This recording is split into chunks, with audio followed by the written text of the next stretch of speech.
Everyone, welcome back to Magnet Brains. मैं हूं स्वाति, आपकी इंग्लिश एजुकेटर। हम पढ़ रहे हैं क्लास 7 की Gulmohar book, where in this video we are going to start with the 7th unit of this book. The chapter is night witches, रात की चुड़ैल। सो ये कोई हॉरर स्टोरी नहीं है, this is a very beautiful story, a story that will inspire you by knowing about the real night witches. ये night witches कौन है ये पढ़ेंगे हम इस चैप्टर में। So before we start this chapter, first we will start knowing something about our writer, author, who is Megan Garber. So she is Megan Garber and she is a staff writer at The Atlantic, an American magazine where she covers culture. तो ये जो है ये एक staff writer है, basically जो Atlantic एक American magazine है, The Atlantic, उसमें she writes and she covers culture. मतलब हर जगह की जो culture होते हैं वो उसको cover करती हैं। Now we are going to start with a story. This is really fun. तो जो बच्चे ऑफलाइन में जाके पढ़ना चाहते हैं उनके लिए PW विद्यापीठ है, भारत के लगभग 300 शहरों में। Really fun. और ये नाइट विचेस नाम कैसे आया ये आप जरूर देखिएगा।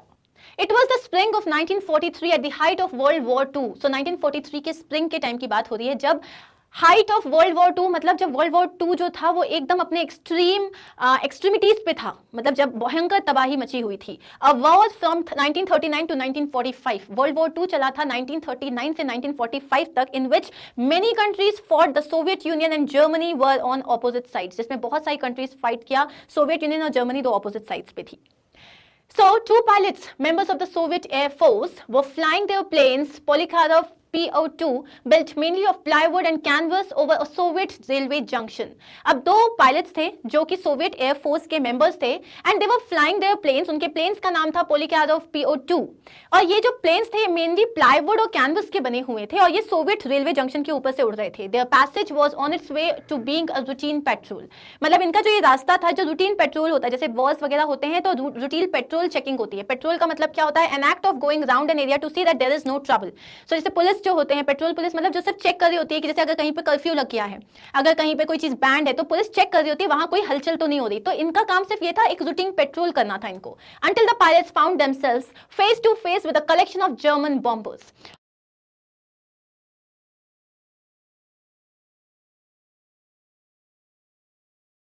अगर कहीं पे कोई चीज बैंड है तो पुलिस चेक कर रही होती है वहां कोई हलचल तो नहीं हो रही। तो इनका काम सिर्फ ये था, एक रूटीन पेट्रोल करना था इनको।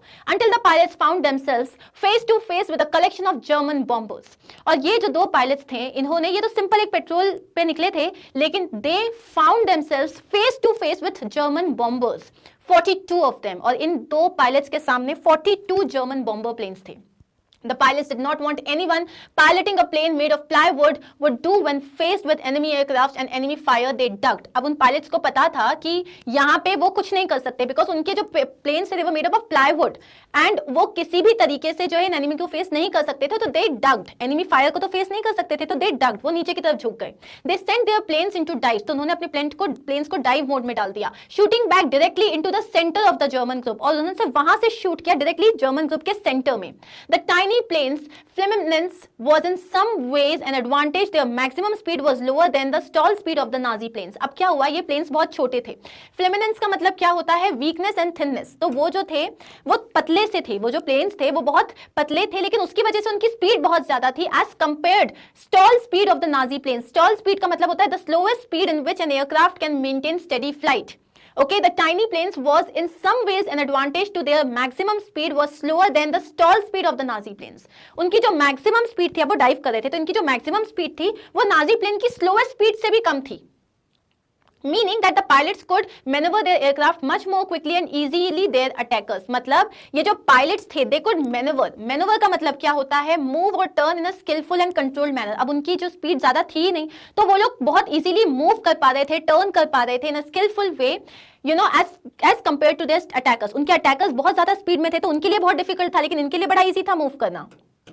The outnumbered Soviets downed 2 Nazi planes before one of their own lost its wing to enemy fire. अब ये जो outnumbered Soviets थे, they downed 2 Nazi planes. उन्होंने 2 Nazi planes जो थे उनको गिरा दिया, उनको जो है बेसिकली जो है हरा दिया, before one of them lost its wing to enemy fire. जिसमें एक जो था, इन दोनों जो दो पायलट्स थे उनमें से एक पायलट के प्लेन की जो विंग थी उसमें आग लग गई। The pilot escaped landing finally in a field. वो पायलट भले भाग गया, क्यों? क्योंकि उनकी जो लैंड कहाँ किया, वो फील्ड में लैंड किया। The people on the ground who had witnessed the short fight rushed over to help the pilot. अब यहाँ पे जो जितने भी लोग नीचे थे, जो ऊपर इस फाइट को देख रहे थे कि दो पायलट्स 42 प्लेन से लड़ाई कर रहे हैं, जैसे ये पायलट नीचे गिरा, जब प्लेन नीचे गिरा तो वो सब उसकी हेल्प करने के लिए गए वहां पे. They offered alcohol, but the offer was refused. उन सबने उसे अल्कोहल ऑफर किया कि तुमने इतनी अच्छी फाइट करी, बट उसने रिफ्यूज कर दिया. As the pilot would later recall, nobody could understand why the brave lad who had taken on a Nazi squadron won't drink vodka. So यहाँ पे as the pilot would later recall, कोई समझ ही नहीं पाया कि ये जो ब्रेव लैड था उसने मतलब इतने बड़े नाजी स्क्वाड्रन मतलब अ टीम ऑफ एयरक्राफ्ट्स को हरा दिया, उसके बाद भी वो वोडका क्यों नहीं पी रहा है, मतलब why was he not consuming alcohol. The brave lad, it turned out, was not a lad at all. ये जो यंग आदमी था, बाद में पता चला ये आदमी ही नहीं था. इट वाज तमादा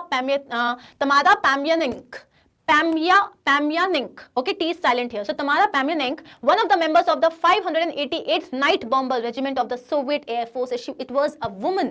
So Tamara जो थी वो 588th Night Bomber Regiment of the Soviet Air Force की एक member थी. The 588th was the most highly decorated female unit in that force. और ये जो था ये सबसे ज्यादा decorated मतलब सबसे ज्यादा appreciated female unit था उस force का, flying 30,000 missions over the course of 4 years, जिसमें 4 years में लोगों ने 30,000 मिशंस फ्लाई किए थे, and dropping in total 23,000 tons of bombs on invading German armies. और उस 4 इयर्स में जो 30,000 मिशन उन्होंने किए उसमें 23,000 टन्स ऑफ बम्स जो थे उन्होंने जर्मन आर्मीज के ऊपर डाले थे. Its members who ranged in age from 17 to 26, इसमें जितनी भी फीमेल्स थी उनकी एज थी 17 ईयर्स से 26 ईयर्स तक. फ्लू मेनली एट नाइट, और ये जो फीमेल्स थी हमेशा रात में अपने प्लेन्स उड़ाती थी, making do with planes that were पर their plywood and canvas construction. जो अपने जो प्लेन्स थे उनके ये पूरे वही प्लाईवुड और कैनवस कंस्ट्रक्शन के थे, generally reserve for training and crop dusting. और ये यूजुअली जो थे सिर्फ ये प्लेन्स ट्रेनिंग के लिए यूज होते थे या क्रॉप डस्टिंग. अब क्रॉप डस्टिंग क्या होता है? Spraying powdered chemicals on crops. जो आप देखा होगा आपने कि जब है ना आपको क्रॉप्स पे जैसे फर्टिलाइजर्स छिड़कने होते हैं या कभी कभी कुछ पर्टिकुलर केमिकल छिड़कना होता है तो ऊपर से आप एक साथ छिड़कते हुए जाते हो, तो वो यूजुअली ये प्लेन्स उस चीज के लिए यूज किए जाते थे. They often operated in quiet secrecy, running their engine slowly as they near their targets. ये हमेशा सीक्रेटली काम किया करते थे और ये अपने इंजन को बहुत स्लो रन किए करते थे जब वो टारगेट के पास पहुंच जाते थे, and then gliding their way to their bomb releasing points, और फिर ग्लाइड करते थे जहां पे इन्हें बॉम्ब छोड़ना होता था. As a result their planes made little more than soft whooshing noises as they flew by. तो वैसे प्लेन्स की आवाज बहुत आती है, लेकिन ये जो प्लेन्स थे बहुत कम आवाज करते थे, बस एक हल्की सी वूशिंग नॉइस होती थी. Those noises reminded the Germans apparently of the sound of a witch broomstick. और ये जो नॉइस थी, जो इनकी वुश की आवाज आती थी, वो जर्मन्स को किसकी याद दिलाती थी?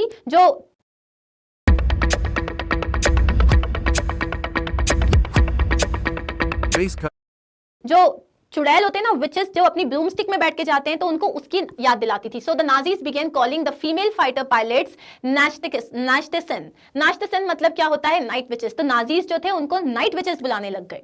They were hated and they were feared. और ये जो नाइट विचेस थी इनको नाजीज हेट करते थे, उनसे डरते थे.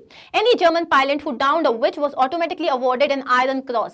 और कोई भी जर्मन पायलट जिसने किसी नाइट विच, ये जो फीमेल पायलट थी इनमें से किसी को भी हरा दिया, उनको सीधा सीधा आयरन क्रॉस मिल जाता था. आयरन क्रॉस एक अवार्ड था, a German military award given for bravery.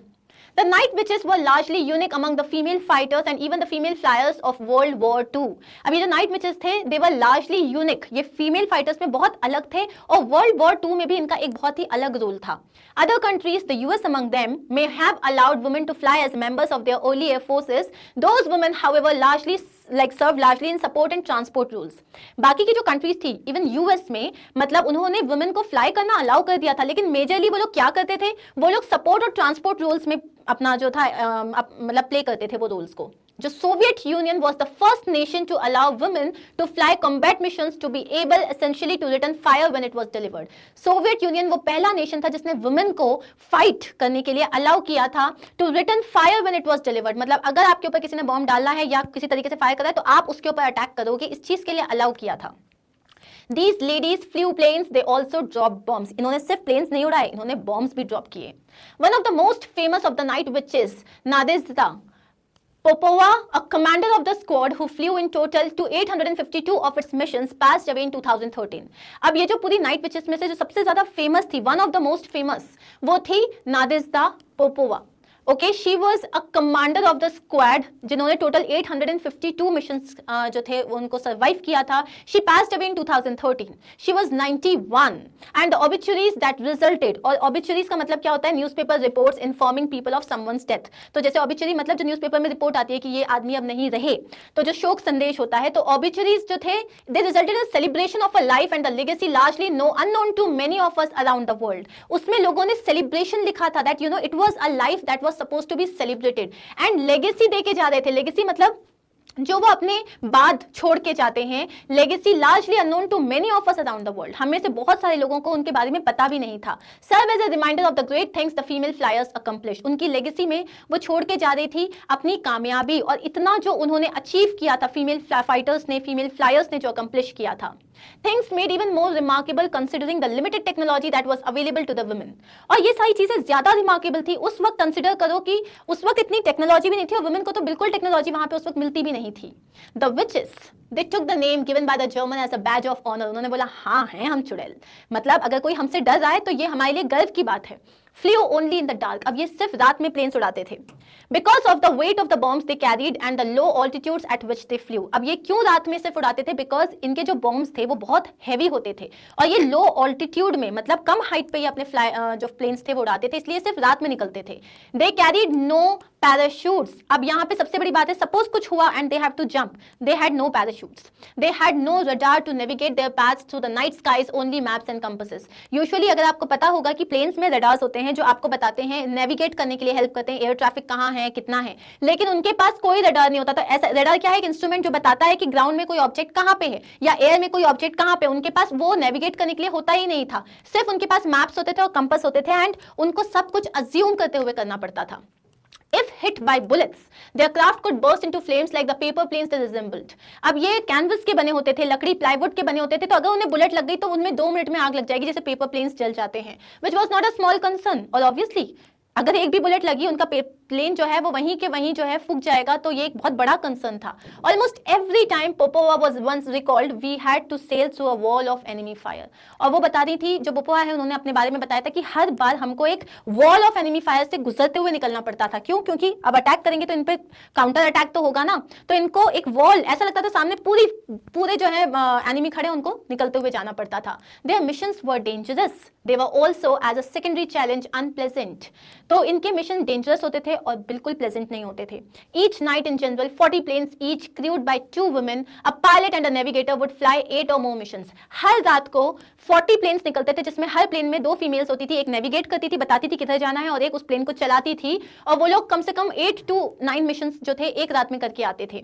Popova herself once flew 18 in a single night. उसने एक रात में 18 मिशंस किए थे. The multiple nightly sorties were necessary because the modified crop dusters were capable of carrying only 2 bombs at a time. उनको बार बार आना पड़ता था. क्यों? क्योंकि वो ये प्लेन्स छोटे थे, तो इसमें एक बार में सिर्फ 2 बॉम्ब्स होते थे, तो आप एक बार में सिर्फ 2 ही जगह बॉम्ब्स डाल सकते हो, तो उनको बार बार आना पड़ता था. तो इन्होंने 18 मिशंस किए थे एक सिंगल नाइट में.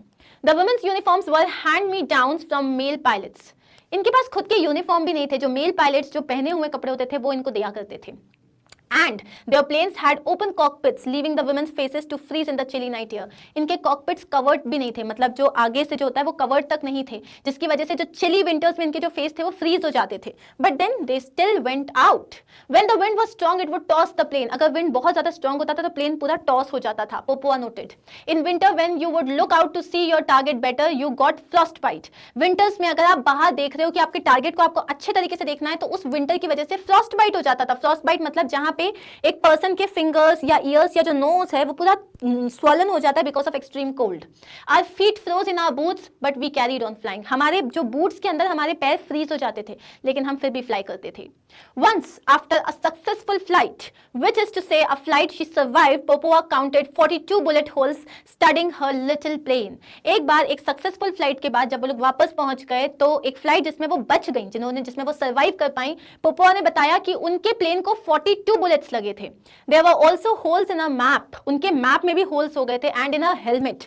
कात्या my dear, the pilot told her navigator we will live long. और तब उन्होंने अपनी जो नेविगेटर थी जिसका नाम कात्या था उसको कहा था don't worry, we are going to live long. हम और जिएंगे.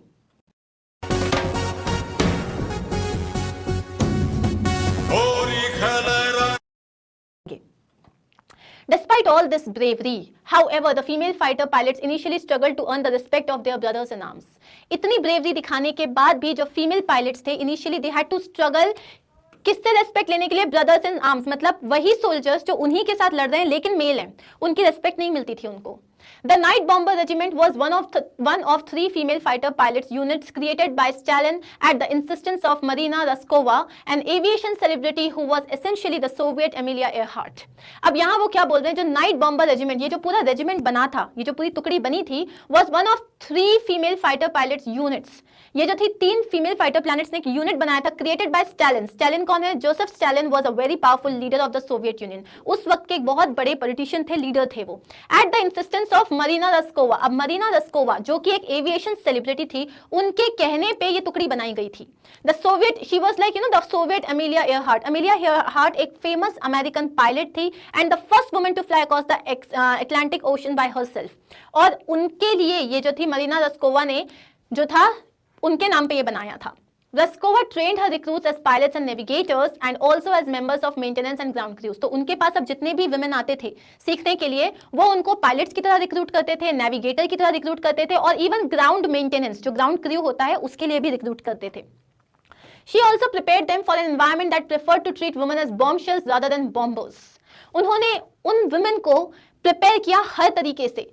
बॉम्बर्स की तरह तो प्रिपेयर किया ही, बॉम्ब शेल की तरह भी प्रिपेयर किया. मतलब bombshell is an informal and disrespectful term used to refer to a very attractive woman.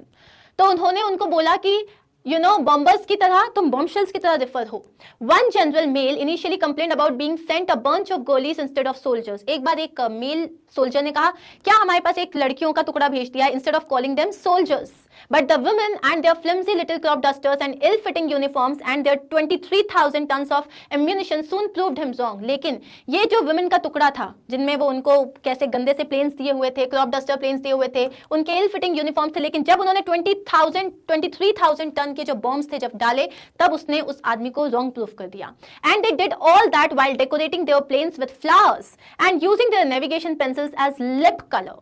और ये सब उन्होंने कैसे किया? अपने प्लेन्स को फ्लावर से डेकोरेट करके and using their navigation pencils as lip colours. तो ये जो नेविगेशन पेंसिल्स थे उनके जो थे ना वो लिप कलर्स हुआ करते थे. बेसिकली ये बताना चाह रहे हैं वो कि वुमेन को हर जगह अपनी रिस्पेक्ट अर्न करने के लिए बहुत टाइम लगा. इस चैप्टर का थीम क्या है? The night which is a chapter on themes of courage, service and gender equality. भले लोगों ने कभी उनको उतना रिस्पेक्ट नहीं दिया, but they earn that respect by proving themselves on the field. It profiles Nadezhda Popova, known as Nadia. She was a member of the Soviet Union's all-female 588 Night Bomber Regiment, referred to as the Night Witches during World War II.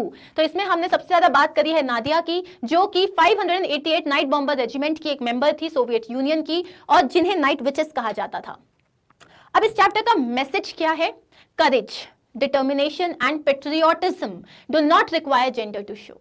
अगर आपके अंदर बहुत करेज है या आप determination दिखाना चाहते हो या आपके अंदर बहुत ज़्यादा देशभक्ति है, तो उसके लिए आपके जेंडर की ज़रूरत नहीं है कि आप मेल हो या फीमेल हो. आप जो भी हो, अगर आपके अंदर करेज है तो है, अगर पेट्रियोटिज्म है तो है. एवरीवन, मेन और women, can prove themselves as courageous and brave and can show the patriotism even with less or no resources. Maybe you don't have resource, maybe आपके पास बहुत बड़ी बड़ी तोप नहीं है, maybe you do not have the excellent planes, but when you want to show yourself, prove yourself, you do not need resources. You just need courage, determination and patriotism. And if it is there in you, then nobody can hurt you, harm you or protect you. So that is it. Here we are done with this particular chapter. Thank you so much for being with me.